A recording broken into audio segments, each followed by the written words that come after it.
Well, the old line says the more things change, the more they remain the same. The presses are rolling down to the New York Post, and tomorrow's editions should bring good news to the staff and the readers. Rupert Murdoch is on the verge of getting the paper back, and Abe Hirschfeld is about to become yet another former publisher. Pablo Guzman has more. For you, Pete. Mark for you. That's your got a mark? That's your mark. Mark, right there, guys, by the bed. If he kisses me, I'm in trouble. Tired but guardedly happy New York Post staffers and editors following an extraordinary conference call of some 90-plus minutes involving all the players in the Post drama. Headline, Abe Hirschfeld is out, apparently, and Rupert Murdoch is halfway back in. Maybe. If this allows us both to get back to editing a newspaper instead of doing what we've been doing, we'd be happy. Into the breach, at least temporarily, steps Rupert Murdoch, the former owner of the Post, forced to sell 5 years ago in a move engineered by political nemesis Ted Kennedy. But with the survival of the Post at stake, even politically strange bedfellows spoke up on behalf of Murdoch. One way or another, Rupert Murdoch will make it clear that he is ready to pick up his option to buy the Post again and to restore its vitality. But we've been on a roller coaster of emotions the past couple of weeks. I mean, we go all the way up, we go all the way down. At the moment, we're all the way up. So the staffers at the Post are experiencing some relief that they will finally get about the business of their main jobs, which is covering the waterfront. But that's in the short term. In the long run, they have to wonder whether or not Rupert Murdoch will give Pete Hamill the editorial integrity that he's demanded. After all, it was the old Post under Rupert Murdoch which turned towards sleeves. But the betting here is that Hamill will get what he wants. Because in the last couple of weeks, Hamill's emerged as a hero. That's movie stuff, as Rupert Murdoch, who owns Fox Movie Studios, knows well. Pablo Guzman, News 4, New York. Well, it's been a busy day in the World Trade Center bombing case. All 5 suspects made appearances in court. Investigators are breathing a sigh of relief, but Lou Young is here to tell us that the investigation isn't over yet. Well, Sue, there are indications tonight a 6th suspect is still being sought. And while investigators won't talk publicly about who he is, they clearly believe most of the culprits are now in custody. The federal prison in Lower Manhattan is now holding 5 suspects connected with the World Trade Center bombing. The latest was brought into town in a heavily guarded caravan after he surrendered in Newark. 27-year-old Bilal Al-Qaisi pleaded not guilty in a late afternoon court appearance. Federal sources tell us they'd been looking for him for about a week. His lawyer claimed prosecutors failed to link Al-Qaisi to either the bombing or the other suspects in custody, but the FBI says differently. The feds say one of the other suspects in this case had Bilal Al-Qaisi's American Express credit card on him when he was arrested. The billing address on that credit card led them to a New Jersey apartment where a timing device was discovered linked to the Trade Center bomb. In addition, other witnesses in this case have told federal investigators they saw Al-Qaisi repeatedly at the Jersey City rental locker where the bomb's components were allegedly stored. Al-Qaisi is most directly linked with the man in the glasses, Nidal Ayad, the chemical engineer who may have designed the bomb. Earlier in the day, Ayad, Mohammed Salameh, and Ibrahim El Gabrani, an associate who was accused only of assaulting a federal officer during a search of his home, all entered their not guilty pleas. Ayad's lawyer says his client was swept into all this because he knew the first arrested suspect. He had his future made. He was an immigrant, the son of an immigrant, and he was on his way. And this is a Kafkaesque nightmare for him. Mohammed Salameh, of course, is the man who rented the van which was used to deliver the bomb. He reported the van stolen, and his lawyer says he might have an alibi.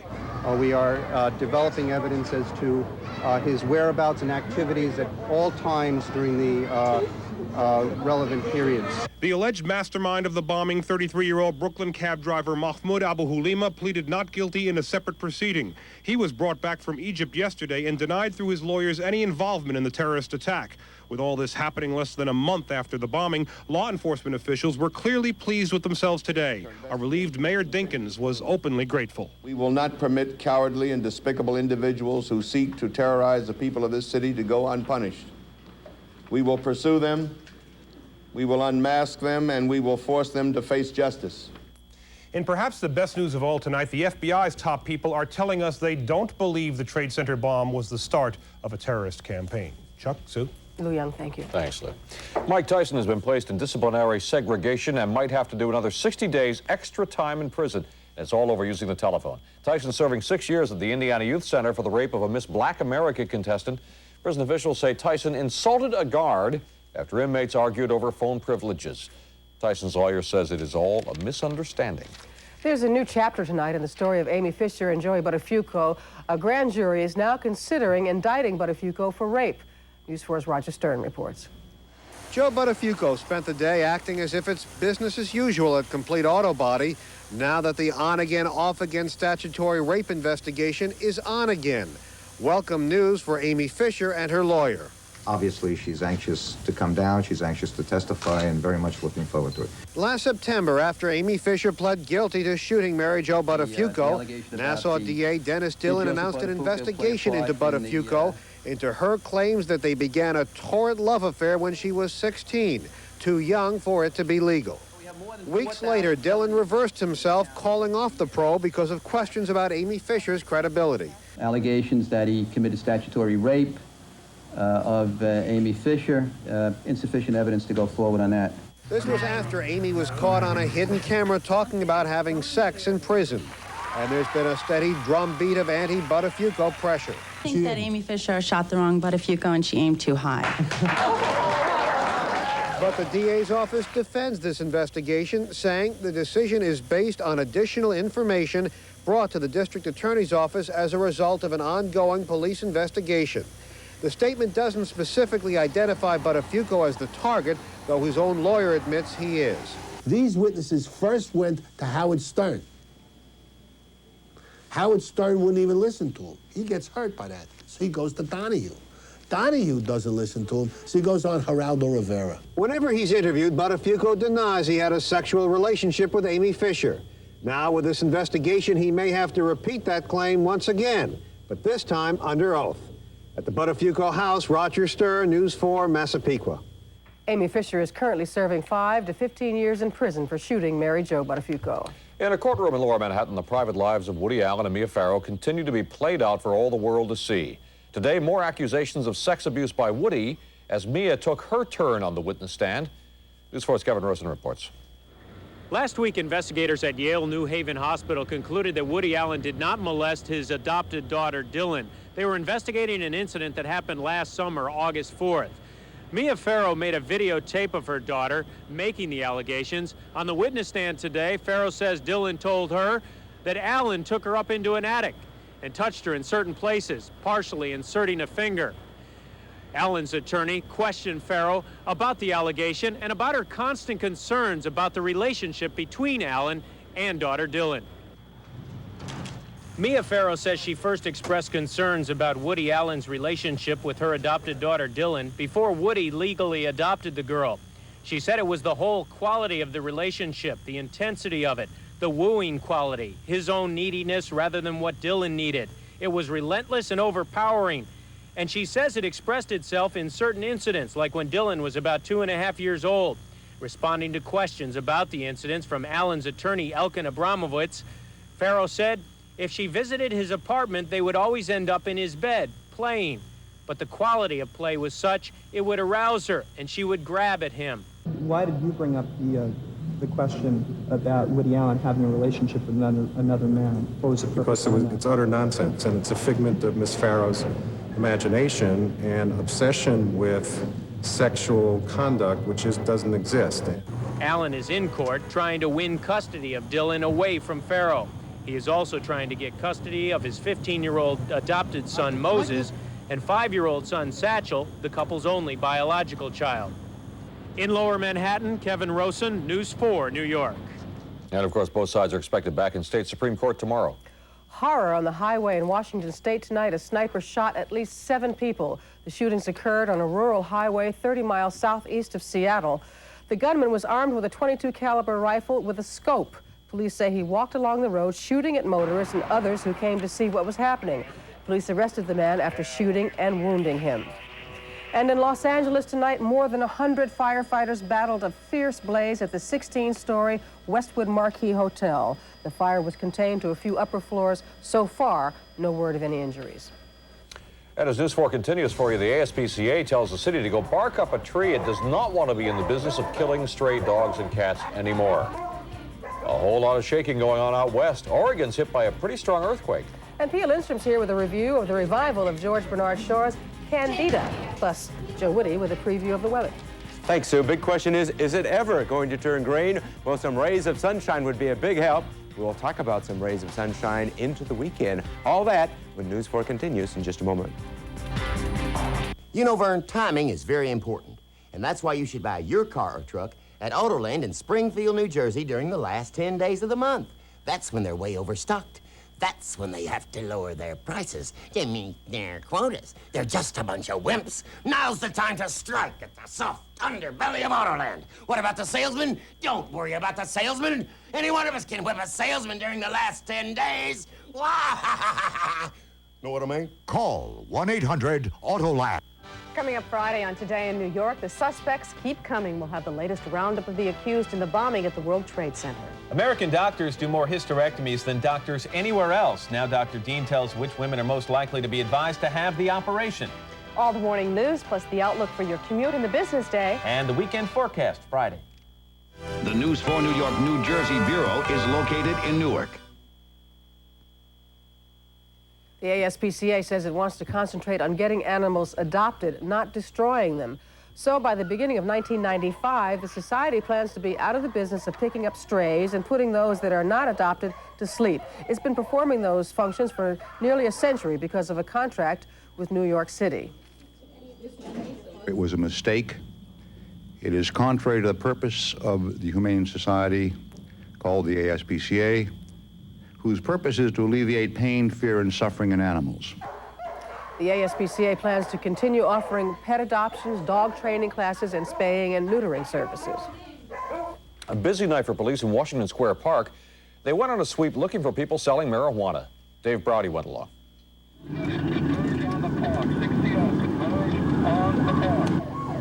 They've swooped into Washington Square Park before, but this time there was an extra message. The park, scene of continual drug dealing, was once patrolled by Detective Luis Lopez, allegedly killed 2 weeks ago by marijuana dealers during a raid. Officers who'd worked with Lopez led this sweep. Officially, it wasn't in retaliation for his shooting, but many dealers here, officers say, are the same ones he and they have busted over and over. So what's he got there? He's got 4 of those? 5 bags. 5 bags at $10 a piece. Yeah, 50 bucks. No, this guy had it all in here like that. He was counting in front of me, but he didn't know where I was, so he couldn't see. The raids are the result of community complaints, but despite dozens of arrests, the dealers often are returned to the streets without going to jail. This, though detectives say the dealers in the park average about $1,000 a day. The NYU Student Patrol helps the police spot the dealers, and students who cross this park daily say it is far from difficult. There's constantly someone trying to sell me something. And I have no problem saying no, but 25 times in one walk across the park, you know, if they want to sell, it's okay, but just stop bothering me. Now, some will tell you they've been selling marijuana in this park for years and it isn't likely to change. But the message from the police department is when an alleged dealer shoots a cop, it isn't going to be business as usual. Dave Browdy, News 4 at Washington Square Park. And the police department's narcotics unit has stepped up its pressure on drug dealers in Lower Manhattan since the death of Officer Lopez 2 weeks ago. As we continue, lots of shake, rattle, and roll in Oregon as an earthquake hits the region. Plus, Len Berman is here with a preview of sports. Len? Well, Sue, coming up, the Knicks try to get back to basketball for a change as they face the Utah Jazz in Salt Lake.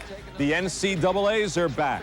4 games going on tonight. Hockey, the Islanders and Devils also in action. Baseball, the Yanks, Mets, and Indians too. And Reggie White now has a favorite team. That's all coming up later in sports. On my own, I will pick San. When's the last time you tried Ovaltine? My kids drink it every day. They don't like plain milk, but they love Ovaltine. Whoever said things had to taste bad to be good for you? It wasn't Ovaltine. Classic Ovaltine not only tastes good, it contains 10 essential vitamins and minerals, nutrients that growing youngsters need and want. With Ovaltine, it isn't just the good taste. It's the fact that Ovaltine's loaded with nutrients. That's something you don't get with Nestle's Quick. Just 2 glasses of classic Ovaltine and milk provide almost 100% of the daily recommended allowance of B-complex vitamins, A, C, and D, plus lots of other important nutrients. Nutrients the body needs for strong bones, strong teeth, good eyesight, and much, much more. The truth is, we all drink Ovaltine. It brings back wonderful memories for me, and the whole family loves the taste. Classic Ovaltine tastes great, and it's great for you. Tonight, people in the Pacific Northwest are recovering from a bad scare. An early morning earthquake measuring more than 5.3 on the Richter scale. The quake was centered about 30 miles south of Portland, Oregon, and it was felt as far north as Seattle, Washington. It lasted for a full 45 seconds, disorganizing store shelves and damaging buildings. Seismologists say the quake ruptured a fault that runs east to west near the foothills of the Cascade Mountains. There were some minor injuries from broken glass and from falling objects.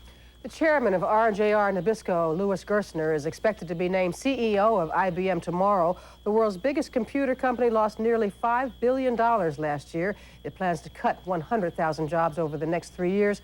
Gerstner is replacing John Akers, who recently resigned. And opening on Broadway tonight, a revival of George Bernard Shaw's classic Candida. Phil Instrument's back in the theater right now. Phil? Thanks. Candida is about love, love, love. Married love, poetic love, sweet love, secret love. Robert Foxworth is the respectable Reverend Morel, who's a socialist minister who thinks that he's happily married until this handsome 18-year-old poet tells him, "I love your wife, and she can't possibly love an old windbag like you." Yes, Jim. After a long film career, Mary Steenburgen makes her Broadway debut to deserved applause as Candida, the Reverend's wife, in this comedy written in 1894 by George Bernard Shaw. Ann Dowd is prickly as the Reverend's secretary, who secretly loves him and trades what we might think of as feminist quips with the curate. How well you know the weaknesses of woman, don't you? It must be so nice to be a man and have a fine, penetrating intellect instead of mere emotions like us. And you know that because I can't fight you for your life as a drunken navvy one. All that makes you think I'm afraid. Robert Sean Leonard, who was in the movie Dead Poets Society, does a fine job as the lovesick poet who wants to take Candida away from her husband. Of a clergyman's ideas. I'll fight your ideas. I'll rescue her from her slavery to them. I'll pit my own ideas against them. You are driving me out of this house because you daren't let her choose between your ideas and mine. You are afraid to let me see her again. Morel, don't strike! Wait a minute! Mary Steenburgen brings a genuine sweetness tempered with wisdom to the role of Candida, who knows that women provide a man's sense of worth, and she chooses the man she says is the weaker of the two. In this play that's directed by a woman, Gloria Munzio. half an hour. Oh, don't be silly. I want to stay, of course. Unless the Reverend Gentleman, your husband, has anything to advance to the contrary. Well, actually, the play's a lot funnier than those clips show. William Duff Griffin does a comic turn as Candida's lowbrow capitalist father who thinks that the whole left-wing household is mad. There are George Bernard Shaw's cynical lines to enjoy like. There are convenient marriages, but no delightful ones. All in all, I think this production of Candida is a pretty delightful marriage of talents. Chuck and I both Little creaky, apologize. but it's okay. We both apologize. We've been calling it Candida all day and all night. Candy. She's known as Candy. All right. Candida. Thank you, Thanks, Pia. Pia. When we come back, we have something that's sure to make the record books and give you 10 years worth of heartburn. Plus Joe Woody with the weather.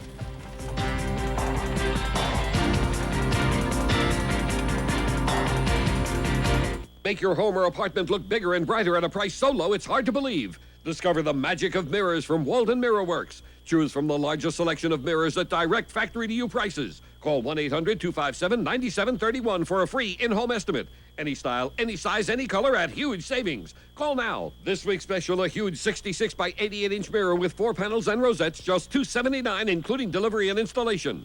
Call Walden Mirrors right now for free in-home estimate. 1-800-257-9731. You know, Vern, timing is very important. And that's why you should buy your car or truck at Autoland in Springfield, New Jersey during the last 10 days of the month. That's when they're way overstocked. That's when they have to lower their prices to meet their quotas. They're just a bunch of wimps. Now's the time to strike at the soft underbelly of Autoland. What about the salesman? Don't worry about the salesman. Any one of us can whip a salesman during the last 10 days. Know what I mean? Call 1-800-AUTOLAND. Now, held over, a coast-to-coast savings event. It's the National Jeep Sale, still on at your Jeep and Eagle dealer. Lease or buy a 4-wheel drive Jeep Grand Cherokee Laredo at special savings. Get $500 cash back when you buy or lease Wrangler. Lease or buy four-wheel drive Cherokee Sport and get special lease rates and cash back. So hurry today, because while our vehicles know no limits, our sales do. There's only one Jeep, and it's only at your tri-state Jeep and Eagle dealers. You know, women and free. Might as well just sort of stop.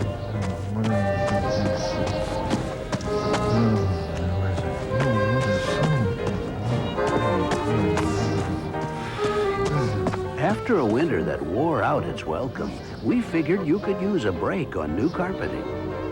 The Giant Carpet Spring Sale. 50% off carpets and rugs.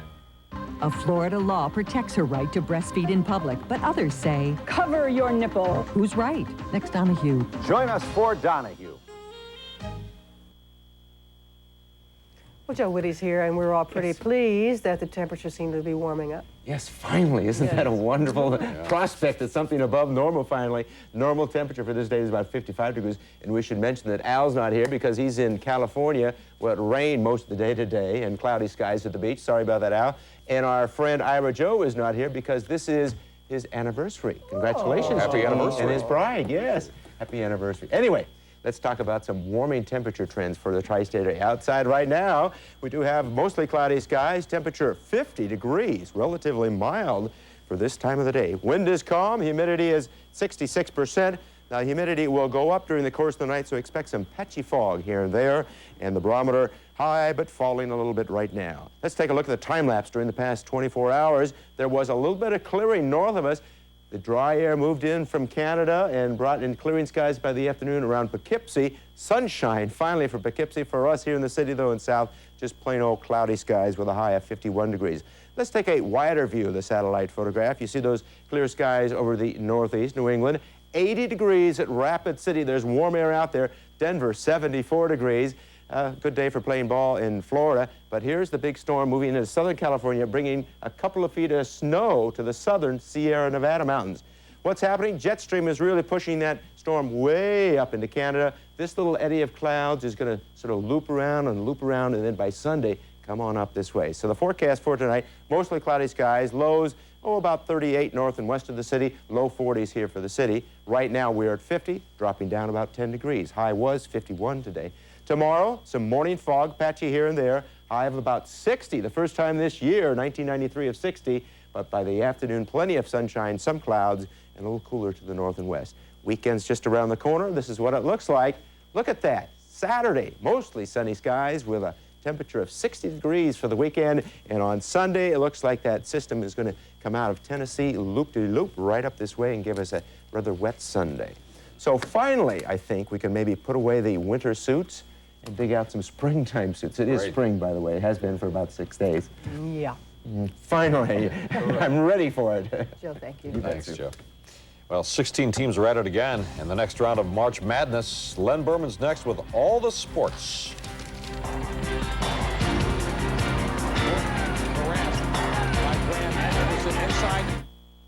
Feeling lonely tonight? You always have a friend to talk to on 1-800-347-3655. Hi, I'm Samantha. If you're looking for someone special, call me. I like a guy that lets me know who he is, what he loves to do.